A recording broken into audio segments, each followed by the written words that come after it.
Hey everyone, welcome back to the Stay on Your Bike podcast.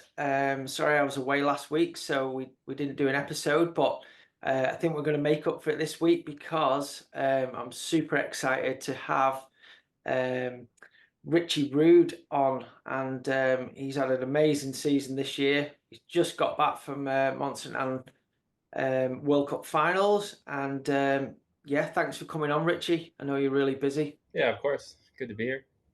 Brilliant. Cheers, mate. Um, well, first of all, congratulations on another amazing enduro season. You've been absolutely smashing it. That's your fourth title of the EWS and now the Enduro World Cup. I mean, that's surpassed anybody else now. That's unbelievable. Was that a huge goal this year to try and achieve that again? Yeah, it definitely was. Having done it back to back in 15 and 16, it definitely feels good to go after the season again and kind of like back up, I guess, the year before. That's always like the hardest thing I feel like is just trying to kind of like prove to yourself again that you're like still the best, I guess, and Yeah. yeah, not falling off any bit. And do you find that still is that like super motivating for you as well? Because I mean, you've won so many Enduro World Cup rounds, and you're on the podium at all of them this year. Do you ever does the motivation for the enduro racing ever sort of drop off for you? Because it doesn't seem to from the outside. You've been at it for a long time now, and you still look as keen as ever. So yeah, just wondered about that really. No, I don't think so. I feel like I'm always pretty like motivated to, I guess, do better. I don't know. Yeah. So that kind of keeps me going and it kind of keeps me striving for more. I think I always want to have like a really good season and win races, and I think just like winning races kind of keeps me motivated. Yeah. And yeah, that kind of comes along with, I guess, winning championships or anything. So Yeah. Yeah, I guess I mean, anybody that races, it's a lot more fun when you're doing well and not many people achieve what you've achieved, but whether you're a local bike racer or a world champion like yourself, it's always nicer when you've done well, isn't it? And all the effort you put in and the stress of yeah, the race and everything, it's always cool to come away with a good result. yeah, it does. So, with the enduro, obviously now, when was the first? What was the first season you did the EWS when you started it? I would have done it the first year in 2014. Okay, Yeah. and to that, sorry, and just to go back for all the people listening and watching, um, what was the first year you rode for Yeti? Because you've been with them for a long time now. Yeah, I think the first year I rode for them was 2011, Okay, and then I did 2 years of downhill with them, or no, yeah, 3 years of downhill, so 11 to 13, and then switched over to the enduro side. so you've been with them for so long now. Yeah, Everybody's sort of, if you think about Richie Rude, you think about Yeti, and vice versa. If you think about a Yeti, you think about you. So um, it's pretty cool that you've been able to stick with them for so long. Um, is that something that you enjoy and what want to do? You sort of see a lot of riders, jumping around from team to team and brand to brand. Are you typically a pretty loyal person and you like to stick with somebody, like Yeti, have you as you have, or has it just happened that they've been a really cool sponsor and become really good friends? How has that sort of been for you?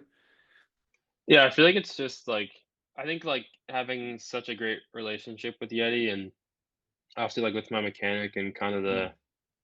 just the team that we have. I think it'd be pretty hard to leave them for sure. Yeah. And I think I don't know. I always like just being able to like build on kind of year after year, and I guess, not really having to think about, like, changing brands, and they've always supported me over the years, so it's like, yeah, it's hard for me to leave, but, I mean, as always, like, you think about it, and maybe you think about what other teams you might race for, but, uh, yeah, I mean, it's hard to leave, like, the solid, group of sponsors we have and just kinda the little team and kinda, like, family we have, I guess. Yeah, definitely. It's if you've got a good team, which you obviously have, and a good bunch of people around you, because you spend so much time traveling and time with your teammates and Yeah. your mechanic and your team manager and stuff. It's not always the be all and end all to just jump ship for a bigger contract or whatever, is it? Yeah, yeah, exactly. And obviously, we'll go back to the start in a moment, if that's okay. But along the years Yeah. with Yeti, I'm sure, like with all the success that you've had and all the races and championships you've won, you must have had some teams come in and offer you a ride on their programs. Has that happened quite a lot? I feel like it's not happened as much as I thought would, but, yeah, I've had a couple, I guess, offers over the years, and, Okay. yeah, sometimes they're for sure tempting, but And is there any teams that, if Yeti's sort of said to you, "Oh, cheers, thanks a lot, Richie, for everything you've done. We've been going for so long, but we're gonna pull our sports marketing budget." Is there any sort of teams out there, whether it's downhill or enduro, that you look at and think, "Wow, I feel like I could fit in on that program as well, or I'd like to be part of that, or I like that bike or anything." Is there any teams that have stood out to you over the years like that? yeah, I think so. I mean, it's always hard to, pick one year to year. Yeah, that's tough. Like, I'm not really sure, honestly. Like, Fair enough. at the moment, I'm pretty happy with, yeah, with Yeti, and it's hard to look outside of that. But I guess I always look towards some of the teams that look like super dialed with just getting like bikes and stuff set up, and Okay. so I look at those ones. But yeah, it's hard to say, I guess, exactly which ones. Yeah, sure. Um, do you, um, do you, with the Yeti program, obviously it's a really, you've got a really solid setup, but it's a little bit, I guess, to some people it looks more like a little in-house race team than some of the other programs. Um, with the program like that, and you've been working with Sean for many years as well, and Sean's I've known Sean a long time. He's a super cool guy. Yeah. Um, do you get to give a lot of input in new bike design? And do they, if you say, "Oh, I think I need, this bike now to help me, win another championship, or we need to change that." Is there a lot of that goes on in your program? Yeah, I mean, like, I think after every race, we always give a bit of feedback back to the company and just kind of, I guess, the bikes and parts and everything. But Mhm. I think Yeti also, they kind of have a lot of things dialed in, like with just the engineers and I guess how they make their bikes. But yeah, a lot of the input we give, I guess, goes into kind of the production, I guess, models of bikes, and we all ride the production stuff. So it's just kind of like giving feedback for that, and then we might see that in a couple of years through, I guess, the bikes that we race. So in that way, for sure. And I guess even like with the downhill bike, like that was a lot of, I guess, input from us of wanting to do that, and then maybe like a little bit on just sizing. But yeah, I mean, the Yeti engineers do a great job on, I think, hitting the mark usually. So yeah, like the trust there is, they know what they're doing. We're just giving input, and they listen to it for sure. Cool, cool. And obviously, everybody's super excited about your prototype downhill bike, and you've had some amazing results on that as well. Not even doing it full time, um, but it's a different suspension design to your enduro bike. Does it? Yeah. Obviously, a downhill bike rides different to an enduro bike, but does it ride totally different, or is there a lot of characteristics that are similar with it being a Yeti? Yeah, I mean, yeah, it's like a whole different platform. It's the same platform as you get like on our e-bike, Yep. but yeah, going from our down or from our enduro bike to our down bike, it's wildly different. Being mullet versus 29, and then high pivot versus like the Switch Infinity. But I mean, like, I think what's been great about it is that I feel like I could just jump on the bike and it feels quite comfortable. Yep. I think there's definitely like some things you got to get used to. Obviously, how like the high pivot handles stuff, but I don't know. I kind of learn quick, I guess, with that. No, it's been good, and I think like with the enduro and the downhill, I think what Yeti kind of does good is like I feel like when I ride their bikes, like I feel like they don't do anything too weird. Like there's nothing like I guess the bike does bad, so like I always feel comfortable and can kind of trust it, and that's been really good over this year with the downhill bike. Hmm. Hmm. Yeah, brilliant. And tell me, this is a question for me as well as I'm sure everybody else is interested. But um, does the high pivot bike does it feel and react a lot different to your Switch Infinity bike? I mean, I think kind of the biggest thing I guess kind of seen is just like the enduro bike, I guess like carries good speed and like you can kind of pump stuff really well, just being that kind of platform. And yeah, like the downhill bike maybe you don't get as much like I guess like forward drive with the high pivot, but like I don't know, it corners really well. Like it really handles like rough stuff well. Mhm. So you can kind of like almost like shut your brain off a bit for that stuff. Yeah. And just being like more travel than the enduro bike, you know you have a little more freedom just to you know smash in this stuff, which is always great. Yeah. Cool. So if obviously it's when you go to a downhill race at the moment, does it feel like there's have you got a little bit less pressure, or do you put a little bit less pressure on yourself? I guess because what I'm saying is, you still, focusing on the Enduro World Cup full season. When you go over to the downhill racing, is there as much? Do you put as much pressure on yourself, or do you feel a little bit more relaxed that you don't necessarily feel like you need to win those races? Yeah, I think it goes kind of two ways. Like I know last year I did the two World Cups after the season, and that was like really fun because I just won the overall, and it was like no stress, and I could do like however I could do however, and I'd be like happy because I was there. We were racing, and so I think that was really good. Just like yeah, I didn't care, you know, about much, and then yeah, this year I did two World Cups during the season, and that was a little more stressful. Just like not so much from like the racing downhill itself. It was just like yeah, having to worry about kind of the enduro overall season. Yeah. But yeah, I think it's like so I think it's just stressful on the side of just I don't know, trying to be safe during the season and like push hard and have fun and be competitive, but obviously not like getting hurt. But Yeah. yeah, I feel like when it's not your main series, it's for sure a little bit less pressure.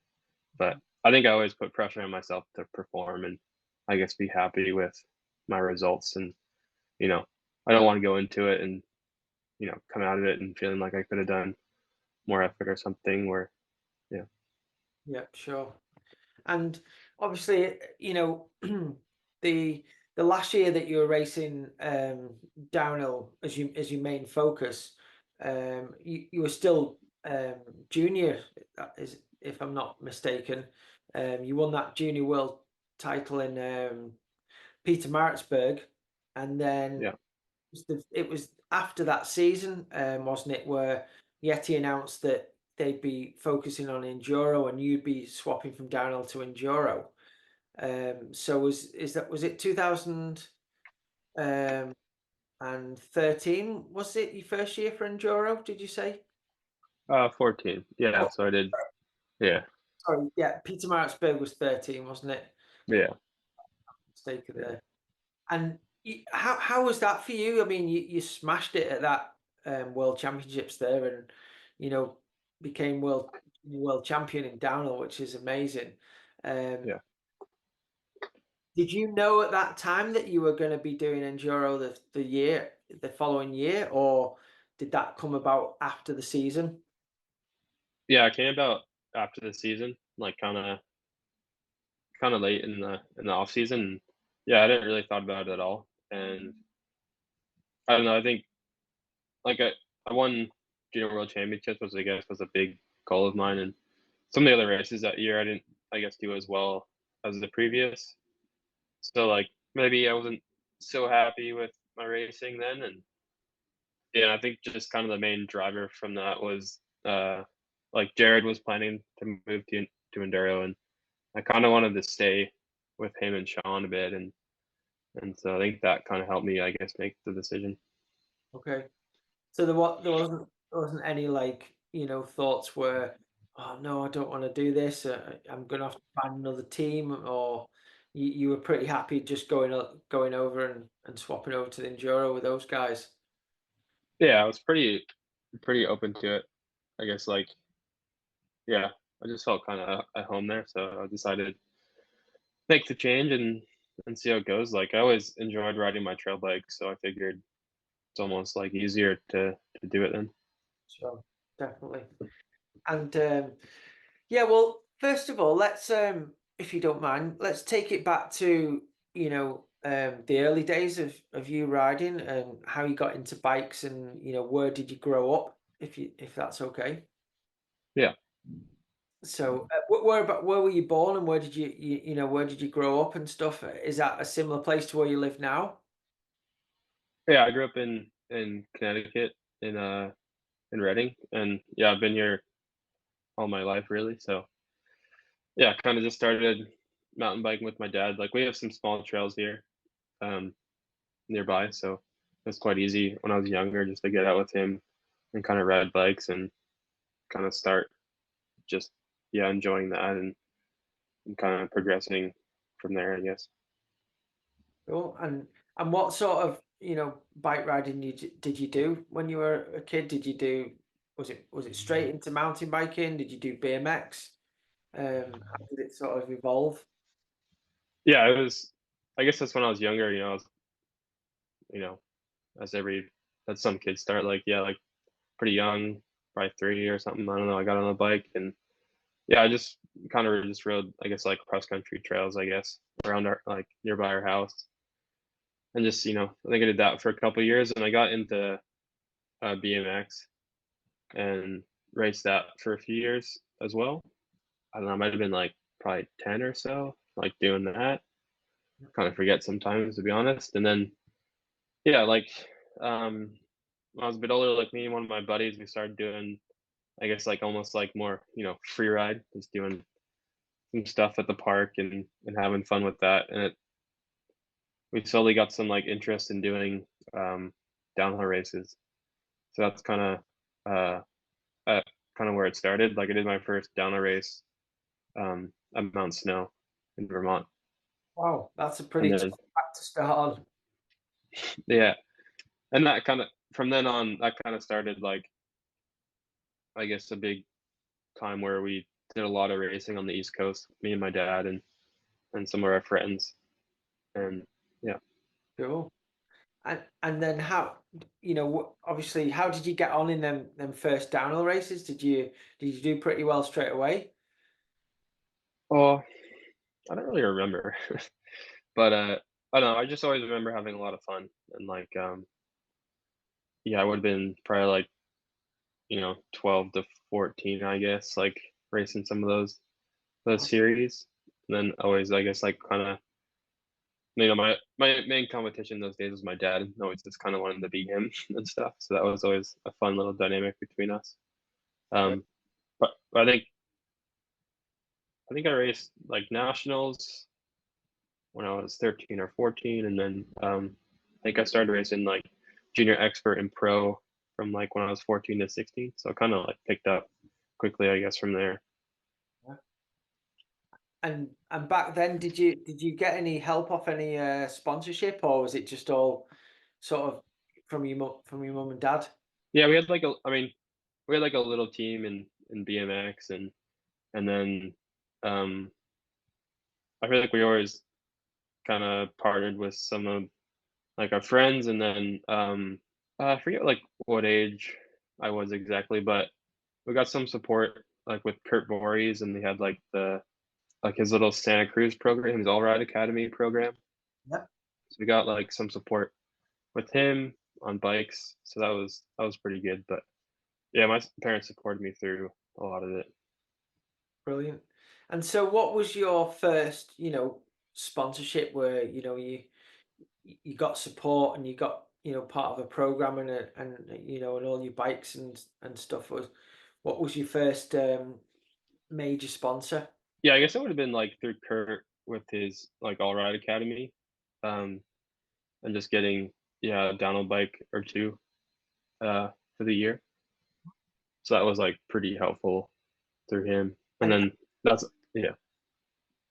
and from there, was there any at that point, was there any sort of interest from the Santa Cruz Syndicate guys to get you move you over to that program at all? I mean, I'm still pretty young, so I'm gonna go probably not, but, um, I did some bigger races in 2010, I think when I was, like, 16, Yep. and then I always really liked kinda, like, hanging around the pits, I guess, and seeing all the big racers and everything, and, um, yeah, I think that year, we met the Yeti guys at Wyndham, so Ah, that's kind of a cool little thing, yeah. brilliant. And s- at that time when you kind of met the Yeti guys, were you did you have a pretty big focus on becoming a downhill racer? Was that the goal at that point in your career?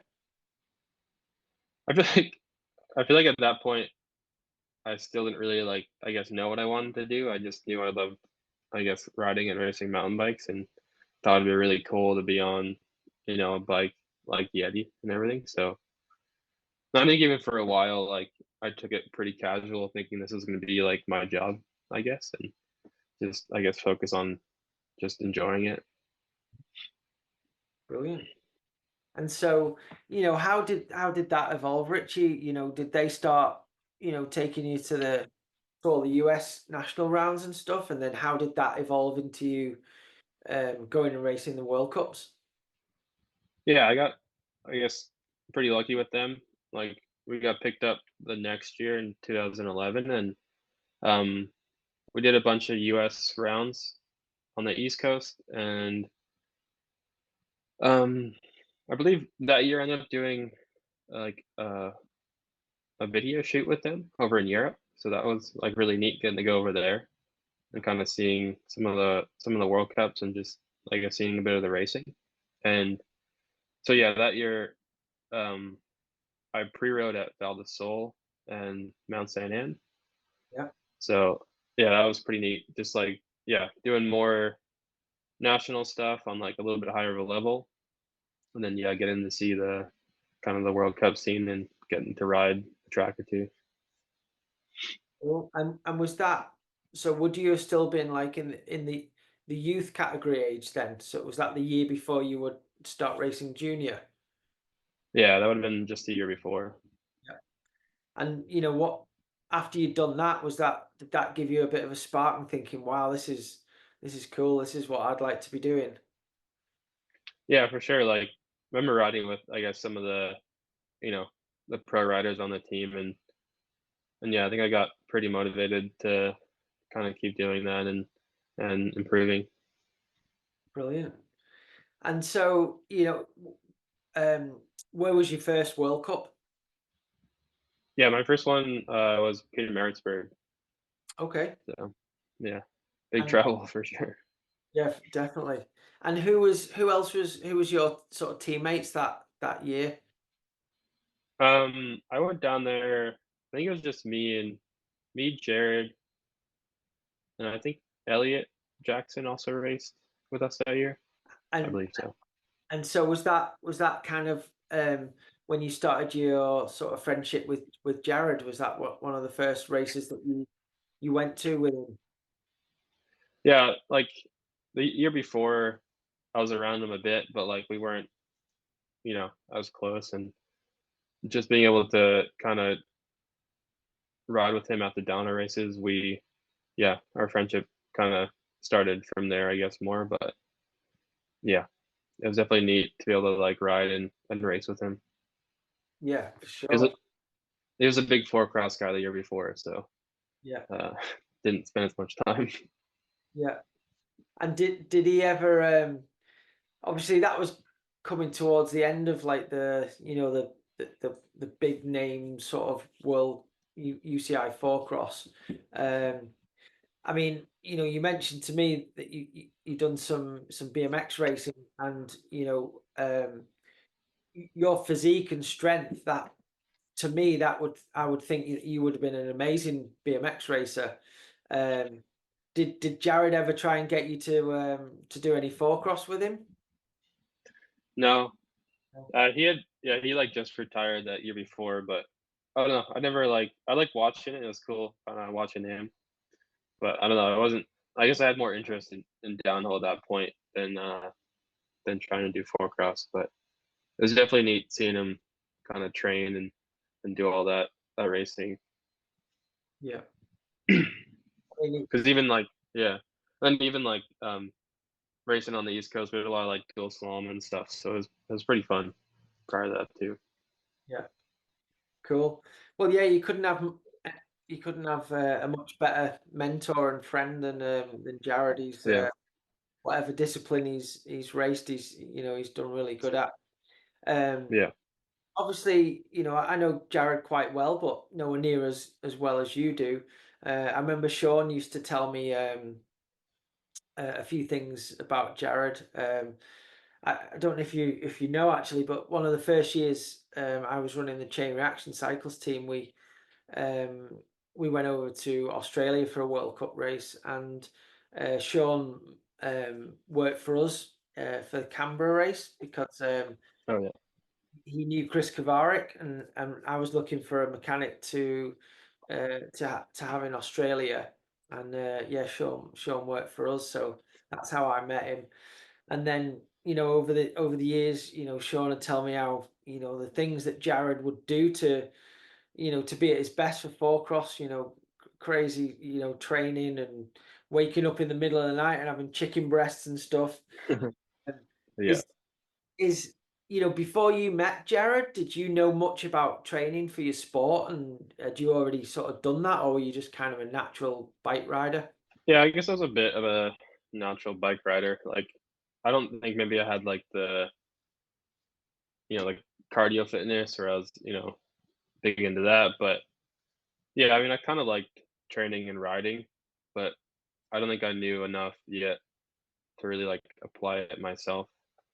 I had like like a little bit of a trainer at home, and I think Yeti had kind of a strength trainer that we all used, so like kind of got some access to that. But yeah, not definitely wasn't really into it the level, Jared would be at doing, sprints all the time, and yeah, parking at the closest parking spot to the grocery store or stuff like that. Yeah. Crazy stuff. I mean, you must have some amazing stories about Jared and his training and stuff. But did he kind of straight away when you become friends and you were traveling and racing together, did he sort of get onto you about training and help you with that straight away? Yeah, I mean, I think just like traveling together and being at the races, he kind of helped like mentor me quite a bit through that. So I definitely like learned a lot, kind of just being with him and just going through kind of race stuff together. Sure. And so obviously you done your 2 years downhill racing, becoming junior world champion. I mean, there's not many people achieve that. Who were your main rivals during those 2 years in the downhill junior World Cup? Yeah, like those 2 years as well, like we all raced in the like in the elite field. So it was a bit tougher just to kind of have the junior field they have now. But the first year, like at World Championships, it was me, Loic, and Connor Fearon. Mhm. And then year two, I think in our category, it was me, Loris Vergier, and I think it was one of the CRC boys. Jones. Yeah, yeah, Yeah. Yeah. Yeah, Mike was super talented, yeah. down. It was. Yeah. And so Yeah, I was kind of glad that we had a kind of fast pedally track for that one. yeah, yeah. Yeah, Mike was definitely not a big fan of pedaling, put it that way. But yes, super talented bike rider, and he could pedal. He Yeah, just liked to yeah, yeah, like to say he couldn't. But so obviously those 2 years you raced junior, you had some amazing competitors to race with. You just mentioned Loic and yeah. Lawrence, who are still at the very top level um, now. Um, once you had finished those two seasons and you got the news that you were going to go over to the Enduro, um, was there a part of you that felt that you wanted to carry on doing the downhill and compete with those guys and move up to the elite category, or were you not that bothered at that point? Yeah, I feel like I was really not that bothered with it. Like, I don't know, for some reason, I was, yeah, quite into the idea of kind of moving forward and trying something new. And yeah, I totally forgot. That 2013 year too, we had Cam Call on the team, Yeah, yeah, so yeah, it was nice to ride with him, and we did a couple of races together, kind of outside of the World Cup season. So yeah. yeah. Okay, cool. And what back then, what was your kind of favorite track that you raced on the World Cup circuit? Hmm. I'm not sure. I feel like I think I liked Fort William a bit at the time, just because it was like quite quick and it was quite different than I guess most stuff that we rode. Um, Man, hard to choose, really. I don't know, I think like at that point too, like being quite new to Europe and everything, it was like kind of just fun to, I guess, be at different places and just be there at tracks.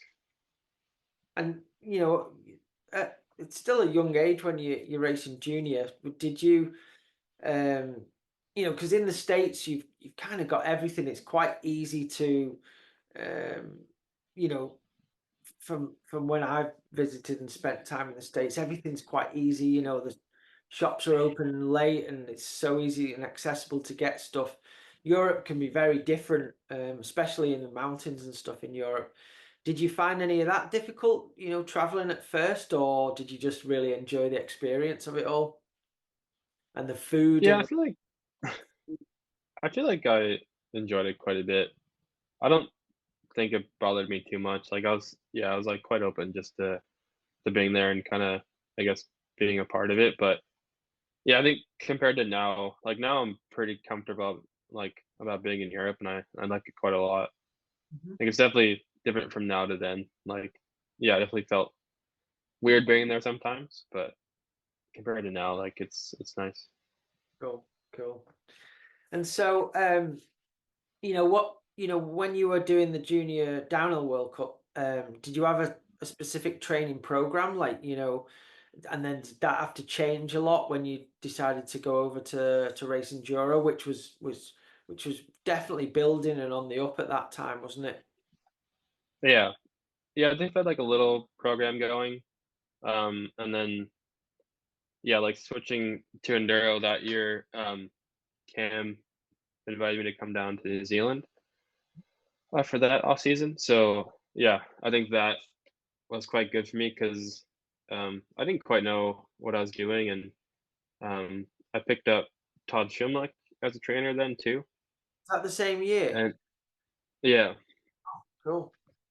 so then he was kind of helping me with like just some intervals and everything, and obviously gym stuff.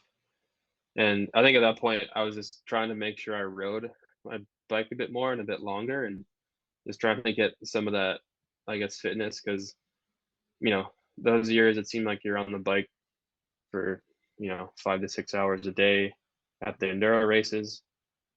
And yeah, I think even going to my first race, I didn't really know at all what to expect. And yeah, I don't think I did enough on that side for sure. I was felt pretty unfit going to the first few races. Right. Like they were a lot for sure. And that was before uh, I went to any of the enduro races. What was the first venue you went to?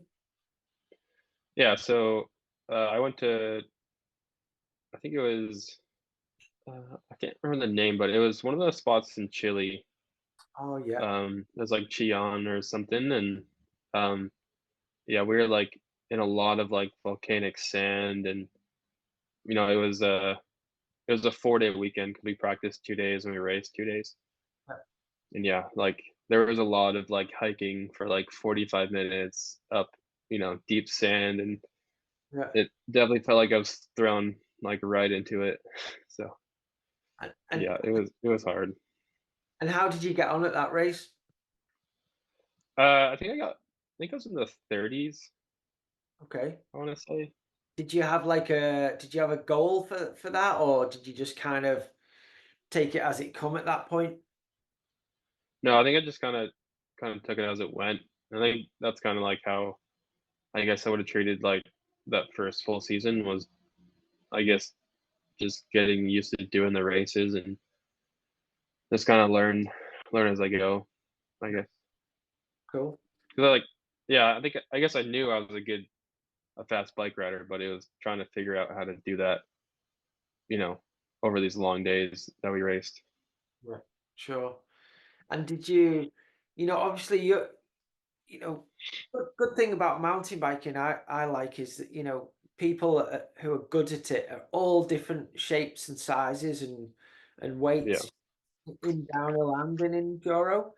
Um, you're a bigger, strong guy, compared to somebody like Alex Rideau or Jackson Goldstone in the downhill now. Did you have to really look, and did your trainers say, look, Richie, you need to be lighter, or you need to be able to improve your long distance cardio a lot more? Was there a lot of push on that side, or did it just come quite naturally as you did more of it? yeah, there wasn't a ton of push on that side. Probably like a little bit from Jared, but I think just like I think I did that race in Chile, and then I don't think long after that I ended up. I got like a road bike at some point, and I think I even like yeah. So I started like I guess road biking a bit more, and just like trying to log some longer rides in, and yeah. So I think throughout the year it maybe came like my fitness maybe came around a bit, but yeah, at the start it was definitely I guess where it wasn't where it should have been.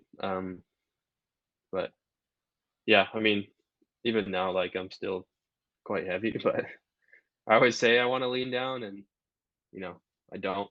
Because like even Jared that year, he came from like a full off season across country, and he was like so lean, and I'm like, oh wow, like I definitely feel, you know, like I'm not in the right place. But yeah, I definitely made it work, and I think, you know, some of it is definitely a strength for me for sure. No, definitely. And if you don't mind us asking, like, how heavy are you when you're at your race weight? Do you kind of stick at the same weight, or do you fluctuate a little bit? Yeah, I end up like sticking pretty like around the same weight. So I don't know what I am in kilo, but I'm like 206 pounds, I guess. Okay, yeah. But like you say, you're super strong. You know you can see that on the bike, and you don't seem to look like you ever fatigue during the race. Obviously, probably feels different to you, um, but you always for when I'm looking in, you always look strong the whole way through the race. Um, and what that as you progress through that first year, how did your results go towards the end of the season? Yeah, like, I think I got, like, around 30th, I guess, with the first race, and then I believe the second race, we were in Scotland. Um, is it Glentre was that Glentress or whatever? Oh yeah, yeah. Was Yeah. that the race? I don't know if you remember, but did it have a huge sprint up a fire road in the middle of one of the stages, and then you had to drop into a steep section Like near the yeah, I believe so, okay, but because eh well, I actually live here. I live there now, and when we pedal up that fire road, people always point out this was the stage that you guys race, and I was just thinking, oh my god, I can't believe they made you yeah, sprint up I that. think when we were there last time, I, like, recognized where we were, Okay, but yeah, because we had, like, um, we would it was a 2-day race, and one of the days was in the other forest, and then we came and did, like, the golfy side, I guess, but, yeah, um, yeah, and that race, it was, like, such a big, like, 4 days, like, Jared always liked doing, 2 of some of the stages, and it was, like, so much riding. That was probably good for me, but, I think I got, like, top 5 on one of the stages, and so that, like, really got me feeling good about, like, all of kinda, like, racing enduro, yeah, um, and then kinda going from there, that year, me and Jared won 2 at the Colorado race in Winter Park, yep, so that was really neat, yeah, for sure. and, um, yeah, I'm not, like I can't remember my exact results, like, moving forward, but I was definitely, I guess, improving throughout the year and kinda feeling like I belong, I guess, and having a lot more fun. Brilliant. I might have finished, like, 19th overall or something. Something sounds familiar, but Pretty good going for your first year. yeah. And was there a point where um obviously I know you guys are super good friends, but was there a point where you noticed Jared getting a bit worried that you might start smoking him? Uh, I'm not sure. I mean, maybe he didn't mention it yet, but, I think he was pretty confident that year. I think he won the title that year, so he did pretty good. Yeah, yeah, cool. And so after that first season, did you think, yeah, this was the right thing to do to move over to the enduro and not missing the downhill too much? Yeah, I think so. Like, just having a lot of fun and kinda getting better, uh, with every race and being more into it. It definitely, um, felt like I was in the right place and doing the right thing. Cool. And then obviously, um, Jared then left the team and moved over to ride for Specialized. Um, but you guys still seem to hang out a lot and stuff. Was that difficult for you when he kind of left and moved over to that program? Yeah, it was. I mean, it was good because like, we were still, good buddies, and we rode that off season together the year he changed over, and I think we ended up spending, like, a lot of time together still in the season, so it was good, but, yeah, it was hard, like, not having him, like, directly on the team and kinda there with me, like, as another, like, I guess, top athlete kinda competing and being at the races together. Yeah, yeah, sure.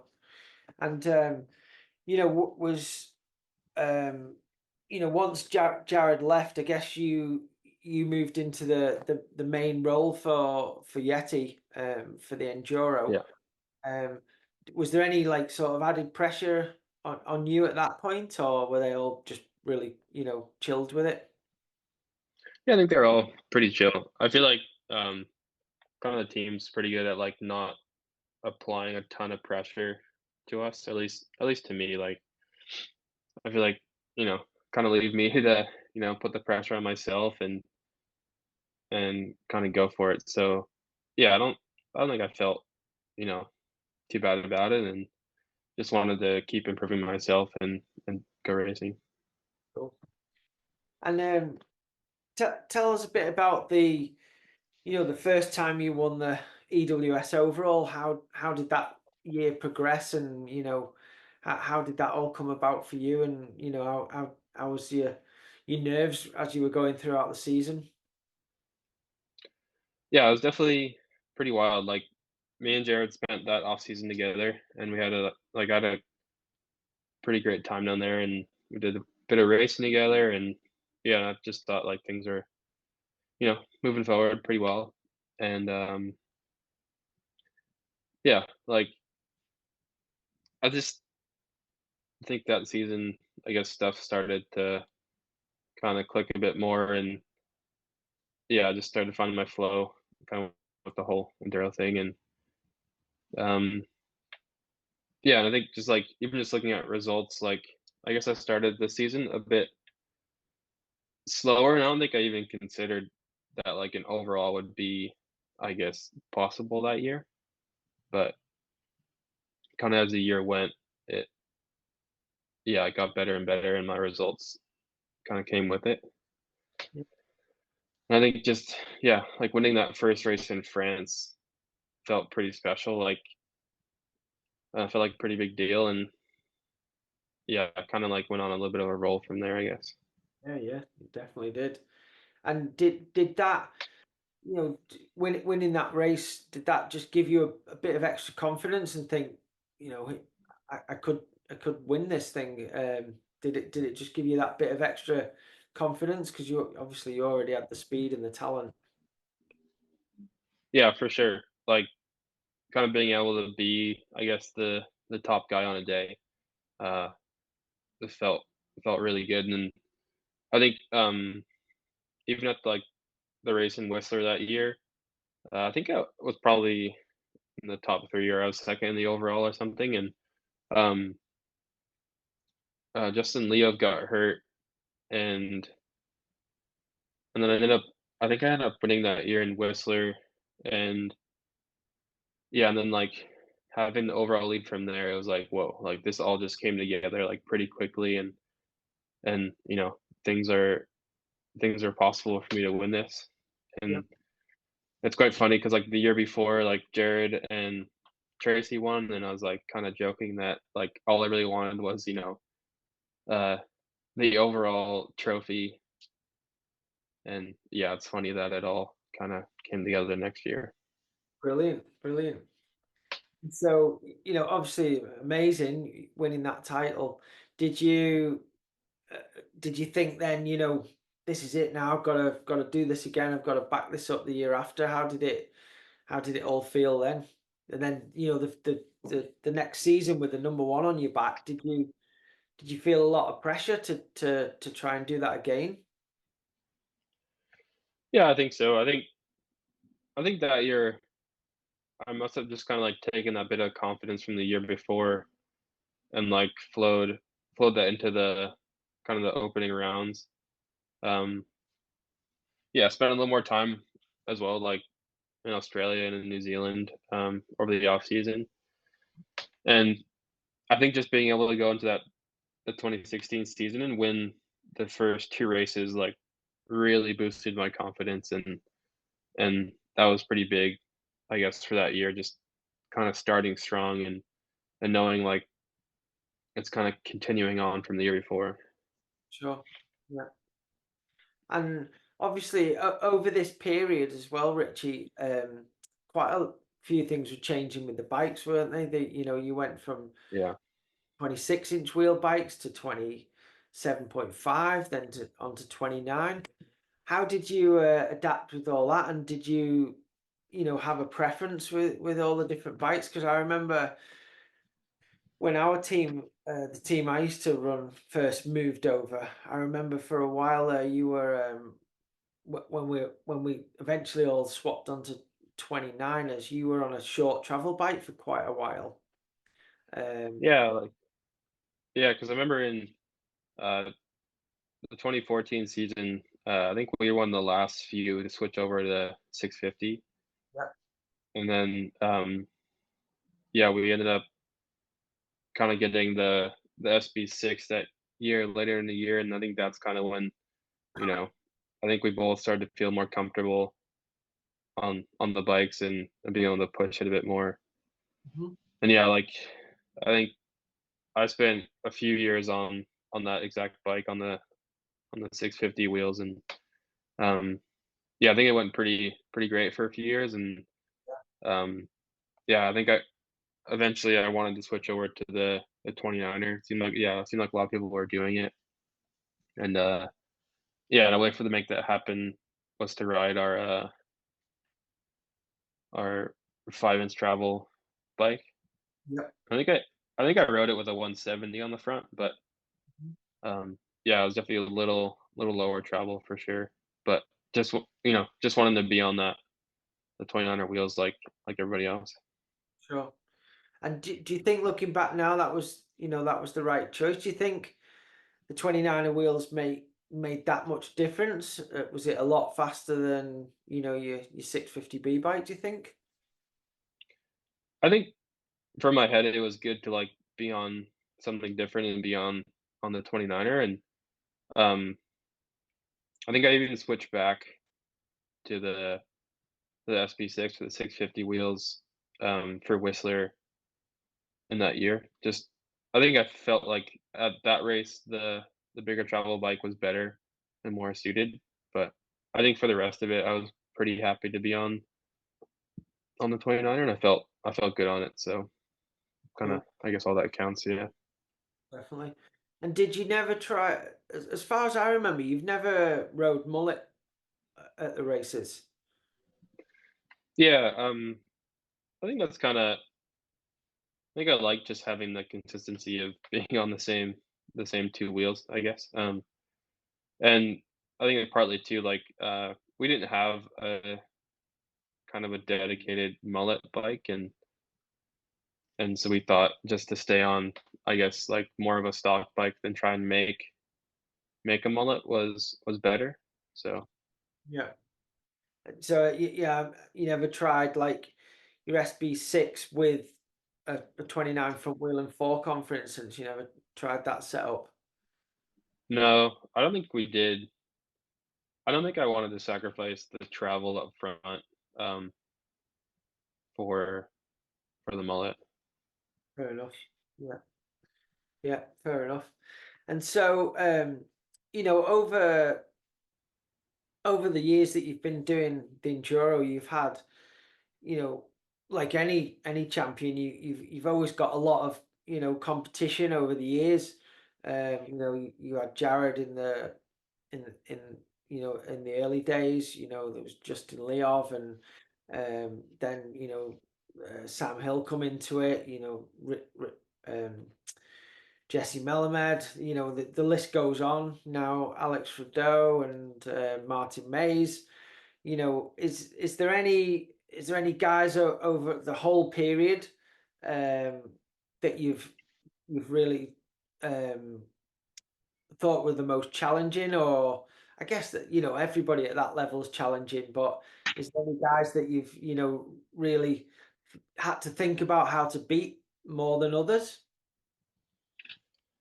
Um, yeah, I mean, I think, like, through a lot of them, it was like you were trying to do your best, and there was always someone, yeah, who was pushing you pretty hard. I think it was fun to, like, to race Martin those first, like, in 2016, and, um, yeah, I didn't really get, like, a good run with Sam, I guess. We had some pretty good races in later half of, like, 2019, and, it was cool to kinda, like, battle him in North Star and stuff, and that Yeah, came down, pretty close.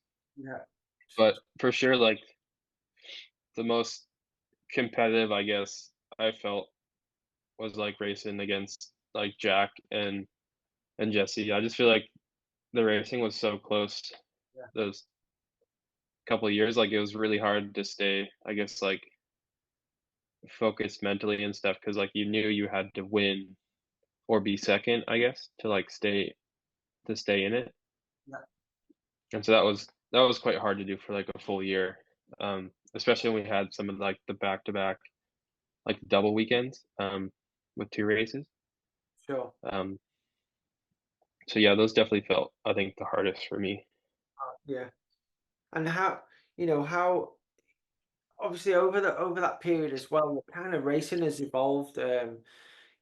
Yeah, When we first started doing it, it was still kind of the 4 days of practice, the two big race days, and then it kind of went to, looking at it from my perspective, it sort of, especially in 2018, it seemed to go a lot more, um, steeper, gnarlier trails, but not as bigger. You'd have like only a 1 day race and maybe the pro stage the day before. yeah. What would you like to see it be enduro? Yeah, I guess just going back quickly, like, it was also pretty crazy to see, like, Sam do 3 years of dominating, Enduro, but, yeah, I mean, we definitely been through, like, yeah, a lot of different formats over the years, and, I kinda like how they started doing something, I guess, more consistent over the past couple years, and I don't know, I personally really liked the kind of, like, the pro stage day and then doing a full day of racing the next day. Oh, Like, he still almost had, like, 2 days of racing, but it's kinda like a warm up on the Saturday, yeah, which was good, and I feel like it was kinda leading into something better considering, like, we were trying to, you know, do some, like, filming on the Saturday and, like, push that out in a video, and yeah, I mean, like, 2018 was hard for me. I don't think I felt super comfortable on the bike, and yeah, they're definitely trying to push us pretty hard with making, like, really technical, just, like, going, like, kinda over the top almost, yeah. but I would say I enjoyed, like, the 2021 kind of format the most. Okay. Hmm. And you got to a.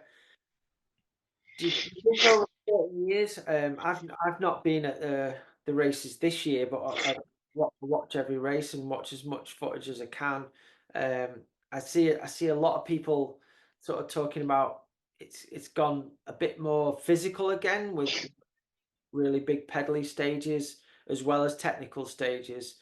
Um, do you think um, and I guess your bikes that you've ridden have always been kind of like in the middle of some of the other brands. There's some other brands have gone bigger, longer travel bikes. Some people are running a bit shorter travel bikes, and you're kind of in the middle. Do you think that's been a benefit on the overall? Would you say, or is there any year where you would have preferred to get, a bigger, longer travel bike or a shorter travel bike? Yeah, I feel like that like, the one year when they were pushing us quite hard, like, doing a lot of techie stuff, like, maybe that year I would've wanted to go, like, something a bit bigger, and even, I guess, in 21 and stuff when we had, like, the pro stage and stuff, and I guess a lot of brands are coming out with, like, new bikes and kind of almost like the high pivot stuff. We were like and everybody was going bigger, like, you kinda wanted something, but, yeah, I think being in that more all around bike zone, it definitely helped just to be able to, like, apply yourself to more situations, I guess, rather than just, like, being good on, like, the rough stuff and everything. Sure. Um, I mean, yeah, like, even this year, like, Charlie rode a 150 bike and, did pretty well on it, and, yeah, we're only at 160, so it's not that much more, but, Yeah. yeah, I think it helps, like, I mean, all our bikes are quite heavy these days, um, which is great for making it through race days. Like it'd be hard to go much lighter and not just have you know Yeah, problems with wheels or components or anything. So yeah, for sure. yeah.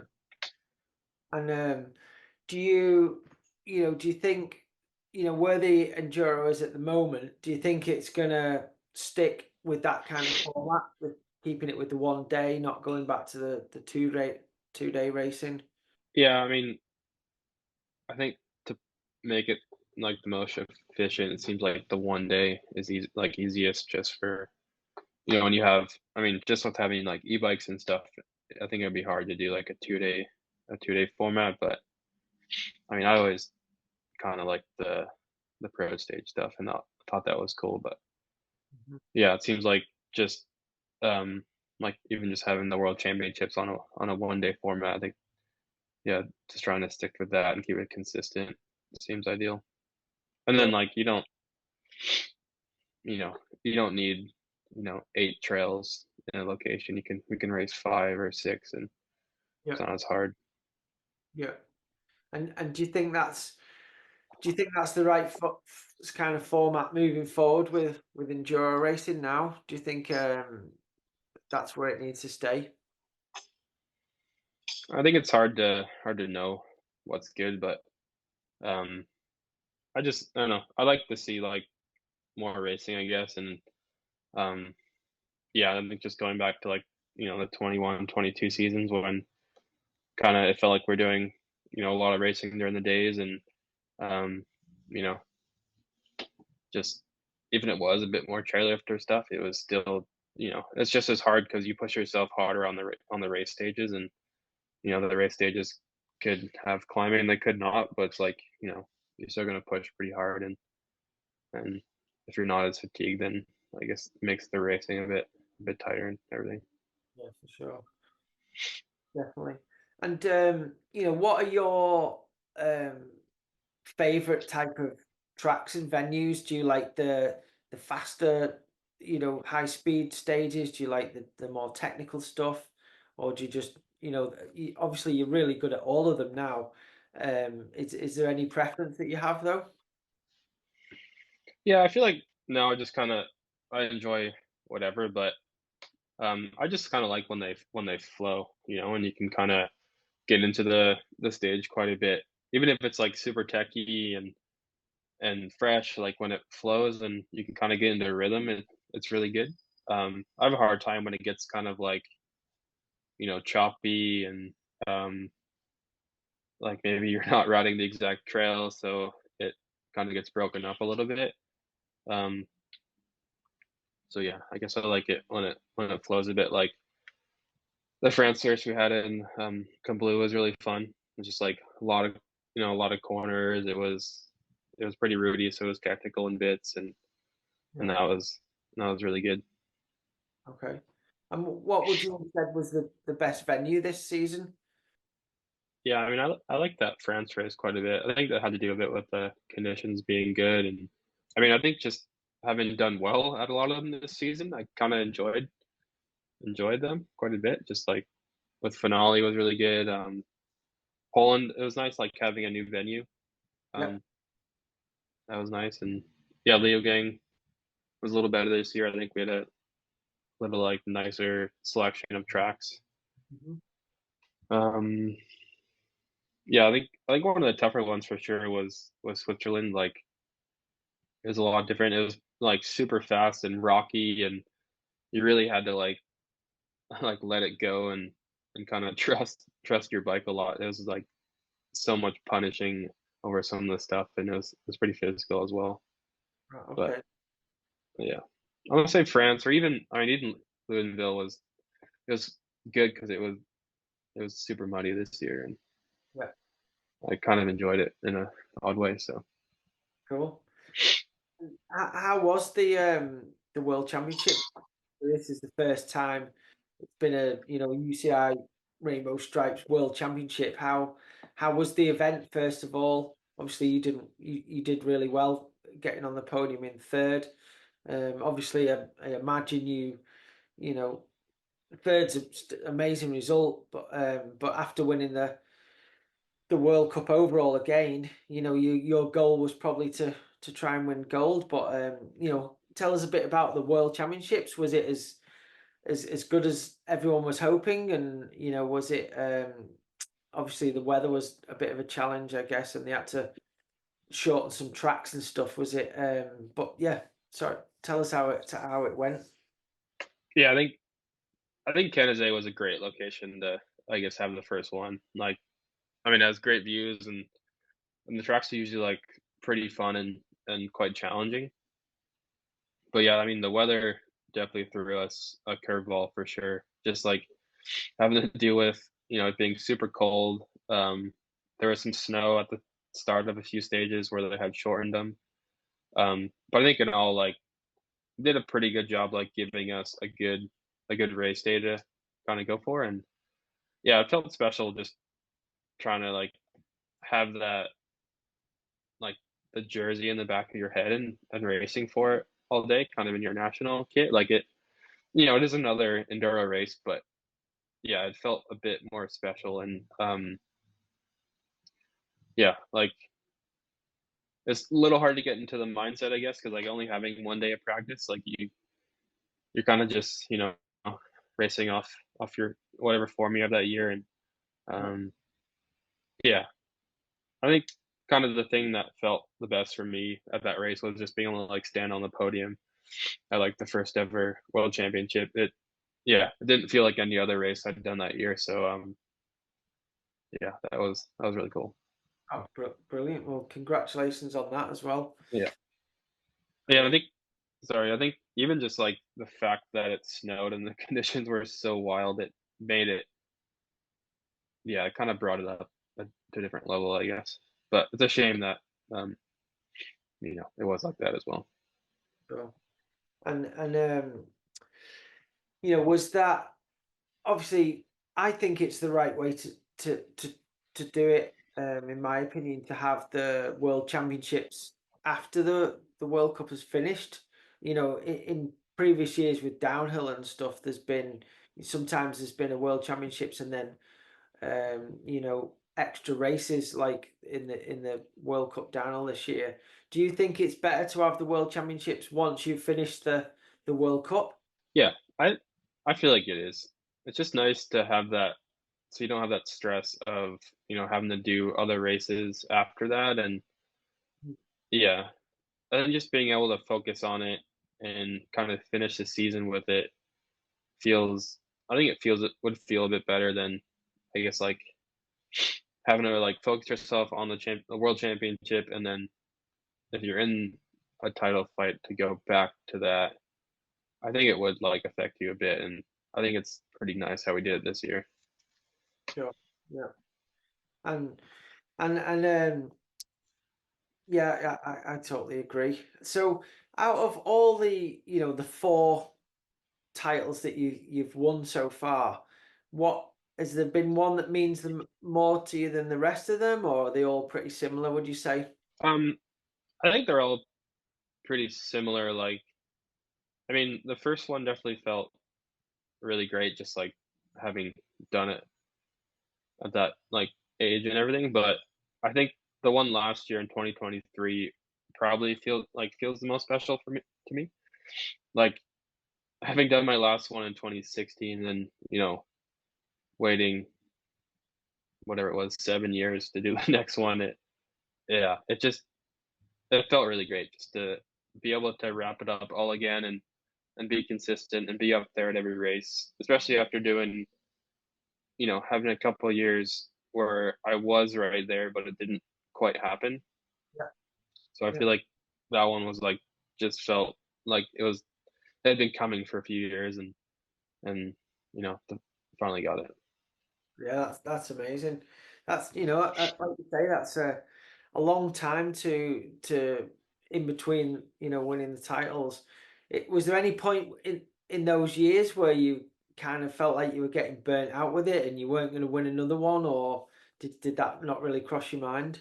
I feel like maybe like the few years after the 2016 one when I don't think I was racing as well as I had been, or like I think stuff changed, and you know the series, like everybody in the series was, got better and better.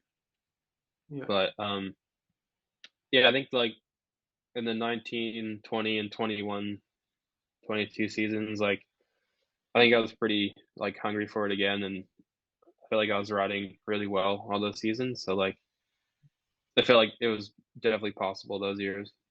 Yeah. Yeah, for sure. I mean, you're always definitely a challenger for the title and the wins, which is brilliant. And tell us a bit about your relationship with Sean. You guys seem to have a great relationship. And when I was at the races, Sean always comes around in practice with you guys and rides the trails and stuff. Tell us a little bit about that. Yeah, Sean's great. Like he's been my mechanic for over a decade now, I guess, and it's been nice just to have him. I know I can always trust him, and to have that one guy work on your bike for so many years, it's pretty great. Like he knows me well, and he knows what I like, and yeah, I think it's like even just over the past year, it's quite funny because I feel like at this point, like I'm kind of just riding his bike, like he Right. preps his bike, and then I'm lucky enough to pilot it at the races. And this Yeah. year was cool because we had a custom painted one, so you know, Awesome. and I only ever rode it on race weekends, so it was pretty special, and I felt like it was kind of his baby. So um, that was that was really cool. But yeah, it's been great having him, and when you have a friendship like that, is really helpful on race days. You like send me messages and stuff, and Yeah. make sure my head's in the right place and whatnot. So yeah, And yeah, it's brilliant. It's great. You've got a good relationship, and he's a cool guy, and just seems really proud of what he does, and what you do, and yeah, him part of that is awesome. Like, um, are you when you're going around the stages, Richie? Do you like to know how you're doing throughout the day, or do you just kind of just keep your focus? yeah. I usually like to kind of know how I'm doing. I think sometimes it's hard to it's hard to gauge exactly like how you felt on track. So it's good to get that bit of reinsurance of like how you're doing, or kind of get like a kick in the teeth to like, oh, like you didn't actually do that great on stage to stage. But I think it's good to know, and yeah, for me, it's good. Like then I know, I guess, how much I should push, or just keep riding how I'm riding. And when sometimes when it comes down to a couple seconds, it's like I don't want to put the chance that I didn't know that we were that close or something. Sure. Yeah, and especially this year and last year, the times have been incredibly close. Like there's been World Cups won, an enduro with closer times than the downhill World Cups. Um, Yeah. you know how how how do you deal with that now? I mean, do you have to like are you basically having to push 100% like a downhill run in every stage? Obviously, it's slightly different because you don't know the track inch perfect like a downhill track, but is it are you starting to have to push a lot harder on every single stage? Yeah, I mean, I think when we started doing like the full like 1 day format with the pro stage, it felt like then like we really started to kind of have to make sure you were always pushing the pace and pushing hard, especially like when you know you have somebody who is going to be on the podium. It's like you have to, I guess, give it your all, and make sure you give your other for every stage. Because I Mhm. think it's tough when you get down to the last stage and you have a few seconds, or you're 10 seconds back. Like you don't want to regret not, I guess, going for it. Yeah, I mean, I think there's definitely places where like you can. The good thing is like you can take it easy maybe in some spots where you want to be safe through a section, but yeah, definitely gotta make sure you go. Yeah, definitely. And what do you think? Obviously, at the moment, there's a lot of fast guys that you were able to beat this year. Um, when we first moved into enduro, it seemed like it was going to be hard to win enduro World Cups on flat pedals. I know Martin Mays had good success on flat pedals when in the very early days, and then Sam was able to, to win championships on flat pedals, and now Alex Rideau is doing really well, as well as Dan Buck has had some great results. Um, Whereas in the downhill, there's nobody on flat pedals, is there? Do you think? Why do you think that is? Coming from someone of your level, do you think it's because enduro is a little bit has some trickier stages than the downhill? How do you think that it's able to for those guys to do well on the flat pedals? Yeah, it for sure impresses me because I know how, like, kinda pedally and kinda just, rough some stuff can be with, like, how rooty it can be, and I know I would struggle for sure being on flat pedals. So that was, like, really cool to see, like, Sam do so well and come in. I think I feel like the advantage for them though is like that one year when Sam did well, it was like always so muddy and it was, pretty tricky. And I feel like when maybe you don't know the stages so well or it's unpredictable, like maybe you have that bit more confidence to like knowing you can always just like take a foot off or something. Like and even just in Canada when Alex won, like, I for sure had my foot out a bit more than I wanted and sometimes you do it last second and then you struggle a little bit to get your foot back in and get back up to speed. But we're like, that would have been nice, I guess, to be able to be comfortable on flats. Like the week prior, yeah, Martin rode flat pedals and won in Ludenville. So I'd imagine he felt more confident on them just in the conditions and yeah, it helped them that bit. Yeah. And, And and yeah. sorry, is that something that you ever practice on? In the off season, do you ever just chuck your flat pedals on and go riding, or do you just always ride clip pedals? Yeah, I've done it in the past for like a couple of weeks. Just I think it's good just to go back and kind of make sure your technique is good because you can't really hide much, I guess, with flats. And I came from riding flats too, so Yeah. it's nice to kind of go back to that a little bit. Uh-huh.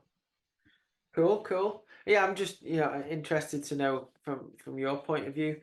And so tell us a little bit about your training program and how Richie trains to win 4 world titles. What's the kind of do you have a little bit of time off after the off season, and then how does your training sort of start and then building into the race season?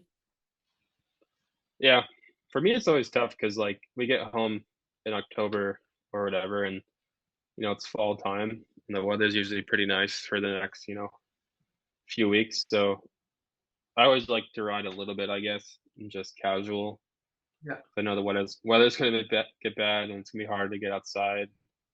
Um, but I mean, just like from this last off season, I did a little bit more like traveling, I guess, and spent a few weeks like here and there, um, kind of in the U.S. and got some good like blocks in of riding, which I think helped me quite a bit this year. But and um, yeah, Jared helped a bit more, just like making sure my kind of on bike intervals were dialed. But yeah, and then just like working with Todd for the past, however many years, we have like a pretty good kind of a good formula that works for me, but it's always changing. We're always trying new things, and um, yeah, I think this year we almost did, you know, just some more like basic lifting and routines, and nothing too stressful, I guess. But I think that's always been an important side of my training is just being kind of, I guess, almost like fit and strong in the gym, and working those systems, and then I guess transferring that over to the bike as well. cool, cool. And does Tom sorry, does Todd does he change it up quite regularly, the gym stuff, or is it pretty similar from year to year? Does he sort of figure out some new things that he thinks you need to work on to give you your on bike strength, I guess, is what you're looking for.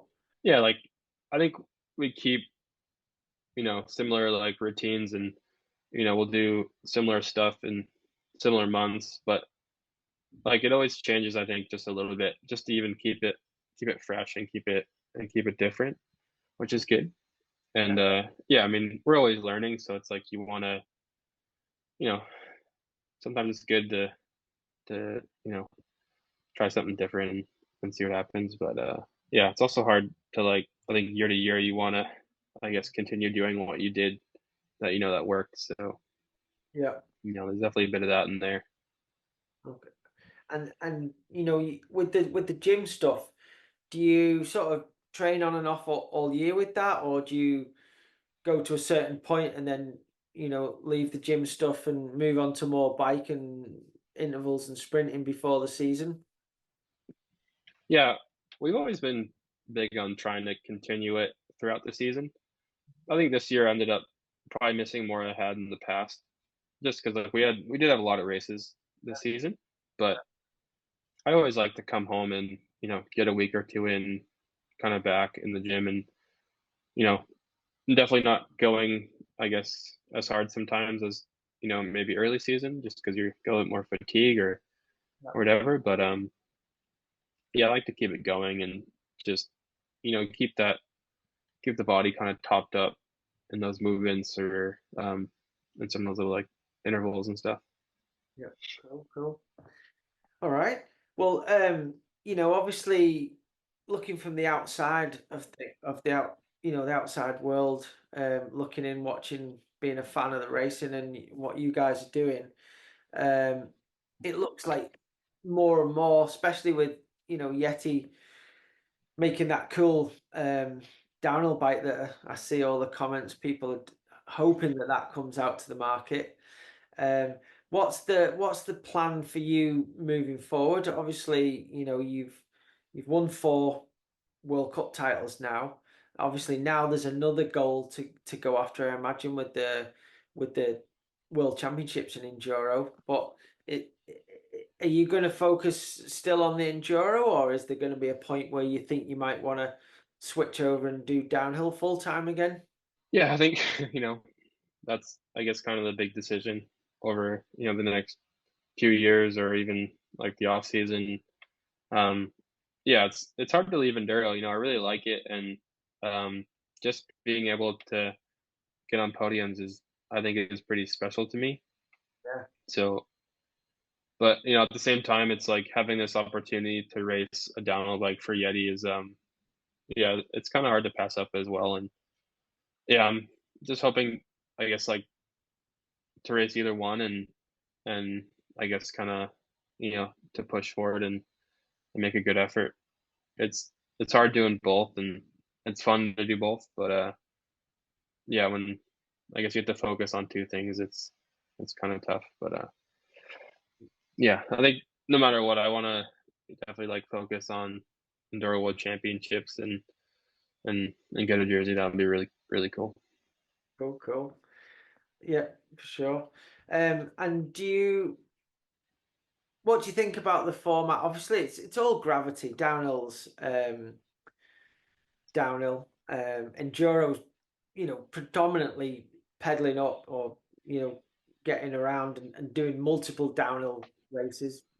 It's different styles of tracks. But do you Yeah. think it'd be cool if you know they didn't clash and they were like kind of like they do now in the world super SXMX, where there's a champion of both the enduro, sorry, of the supercross and the motocross. Do you think it would be cool to have a downhill champion and an enduro champion and then an overall champion? That'd be pretty interesting for sure. Uh, Yeah, it'd be hard to like I guess mix the two, but yeah, I don't know. I mean, you'd definitely be one of the guys that could challenge for that overall. Have you got any specific goals? Like obviously you done amazing in Monson and last week. You've had some other great results, not doing it full time like all the other guys. Um, do you do you believe that you could, if you focused fully on the downhill, that you could be a podium guy in that as well? I guess like I hope I could like maybe be a little more consistent in that like 10 to 20 range, I guess. Like I think I just yeah, I kind of want to see myself like go into a race and I guess feel like fully prepared for it. But yeah, I mean it's all those guys up there in the top 10, top 15, and even 20 are like yeah, it's hard to go to a race and see them in like all pretty dialed in, but Yeah.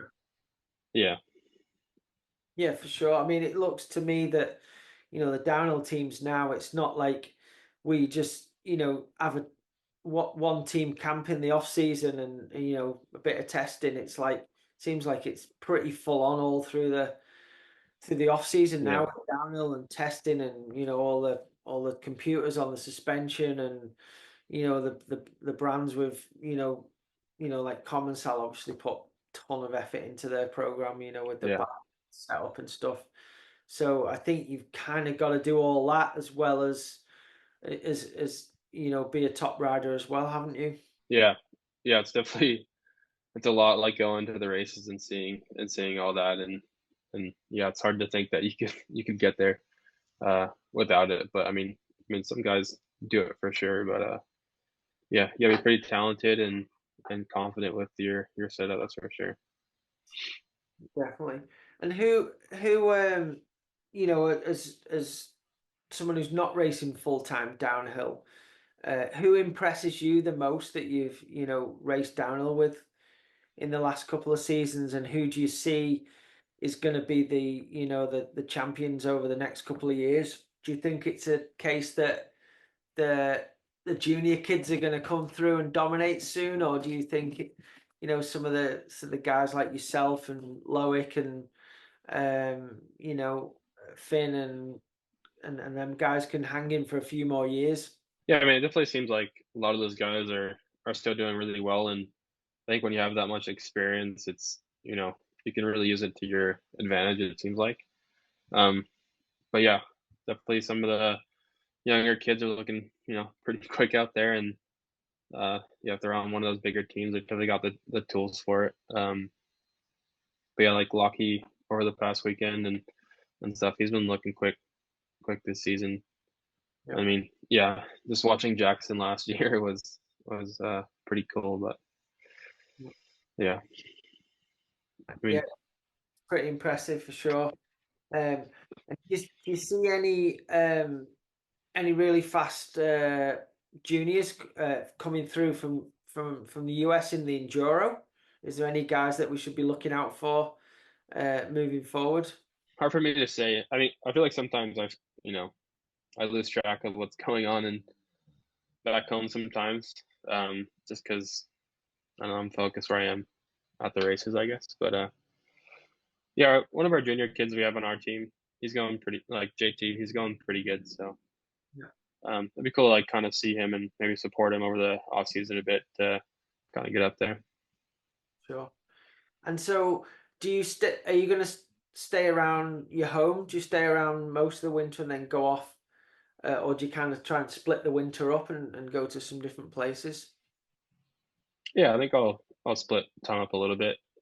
Like last year, it was good to I guess kind of go away for a couple weeks, then come home and I guess like refresh and then maybe go back out. So yeah, probably doing that or yeah, gotta figure it out really. Cool. And obviously, back years ago, there used to be really good downhill scene in the US with the Norbers back in the day. Uh, do you see the new Monster Cup downhill races? I've been watching them and they look pretty cool. Do you see that growing with momentum over the next few years?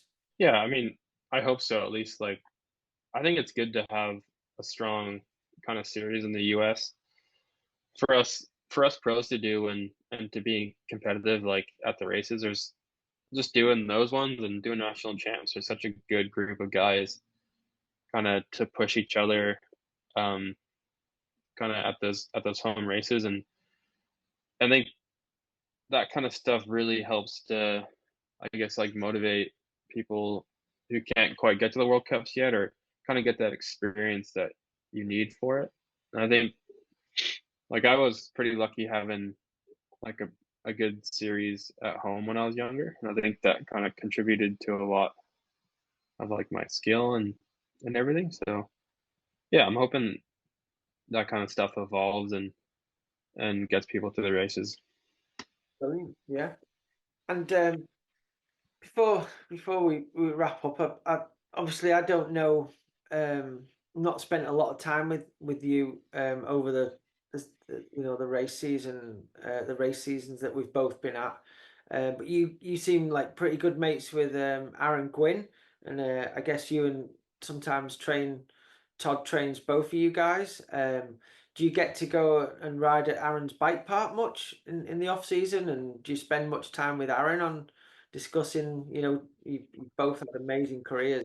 Yeah, it was actually I went down, yeah, to Winrock uh twice I think this off season. And yeah, unfortunately he was hurt for most of the year, but yeah, we've actually kind of connected a bit more this year. And we rode together in out in Montana, which was nice. Yeah. Um but yeah, I've been, I guess, trying to hang out with them a bit more at the races, and we did a track walk together in Mount St. Anne, so it's kind of been good to, yeah, to get a little bit of help from him. And Yeah, cool. And it looked like, especially last week, Aaron was, really back up to speed already, which was cool to see. So yeah, I hope we see him back up at the, near the top next season. yeah, it was it's pretty wild to see like his progression like over the last few weeks, just, you know, getting uh like his result in nationals. And then yeah, I thought he was going pretty quick in Mount St. Anne, and then he got that pretty great semis result. So I was like, oh yeah, this he's, he's back. He's riding fast, and so yeah, it's been cool just to be a part of that a little bit. Brilliant. Good to see. Good to see that. Um, so obviously now off season, you've got a well-deserved bit of time off. Um, have you already decided what you're planning to do next year with the team, or is that still kind of under discussion at the moment? Yeah, we're still discussing it, and yeah, I guess the team is committed either way. Like we're yeah, we're just gonna go out there and, you know, have fun racing. I think, yeah, I mean, I think like as a team, we're planning on like racing enduro, and like because we have a couple of, fast guys on our team, and so yeah, I think we'll see. Kind of, I guess, see where the motivation is. And but yeah, I mean, for me, it's pretty hard to leave the enduro scene for sure. Yeah, understandably. Um, and do you think, obviously, I've seen there's a 10 scheduled downhill race that's been put out at the moment, plus the Worlds, and there's, I believe, is it seven Enduros plus the Worlds? Yeah, I Um, believe so. so there's quite a lot of races. Do you think you'll be able to potentially do both World Championships next year, the downhill and the Enduro? Would that be a goal that you could try and do? Yeah, like just looking at the schedule, waiting for the for like both series, it looks like a good set of races. And yeah, looking specifically at Worlds, it looks like um you could do Enduro World Championships is the same weekend as Leger, and then there's a week to the Downhill Worlds, I believe. Okay. So I think you could do both. Yeah. It'd be a big 2 weeks for sure. But I think if you really tried, you could almost do every single discipline. But All right. Well, yeah, we might see you on a lot of podiums next year then, hopefully. And just one more thing. Obviously, your team always looks super cool. You always know it's the Yeti team and you guys on the track. Do you get any? Are you able to choose any of those sort of designs on your kit, or is that all done in house and it just rocks up?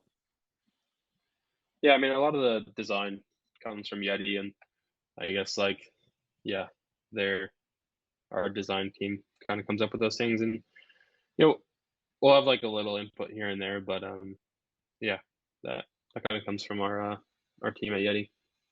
Okay, cool, cool. Um, Good stuff. Well, um, yeah, I think I've probably took a lot of your time up there, Richie, and I really appreciate that. Yeah, Thank you very much for spending the time, and I've really enjoyed when we were competing against you and yeah, definitely. watching all your achievements, and this year has been just incredible. So huge congratulations on your career so far, and I'm Yeah, sure thank you. there's a lot more to come and a lot more championships to be won. Hopefully. Cool, cool. Okay, thanks, Richie. Much appreciated. Yeah, thank you. Bye. Cheers. Bye. Okay, well, I hope everyone enjoyed that. It was really cool talking to Richie there and, getting a bit of information that I didn't know from him over his career. He's like a few other athletes I know. He kind of quite a quiet, really humble guy and just leaves it all out on the track. And yeah, really cool talking to him. So um, hope you enjoyed this. Please subscribe, like, comment, do all that because it really helps with the channel. Helps us get some guests on, and yeah, thanks for the support, and hopefully see you next week. Cheers.